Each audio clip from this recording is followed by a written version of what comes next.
It's hard to believe, but the GTX 1660 is over 6 years old at this point. Back in the day, it was a decent addition to NVIDIA's lineup, but 6 years later, is it still a viable option for gaming? Well, let's find out in today's video. No one really knows why NVIDIA decided to call this lineup 16. I mean, the previous one was called 10, so the logical step up would be 11 or 12. The technical specs of the GPU indicate that it was quite a capable one for gaming. But after so many years and so many games released, is it still a good option for gaming? Especially with the consideration that many games nowadays require a lot of VRAM, even more than 6GB, which this card offers. So without any further ado, let's check out some gaming benchmarks.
Not a bad show-off from the 1660. From my experience, it wasn't that far away from my 1070, offering some decent FPS in all titles tested. So the question remains, can this be considered in 2025?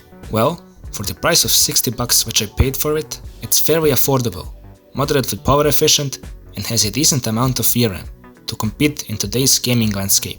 So if you're looking for a nice GPU to casually play some games on it on a budget, this is a decent option. Certainly a better one than the RX 4 and 500 series, which are now left without drivers, on top of already being more than 8 years old.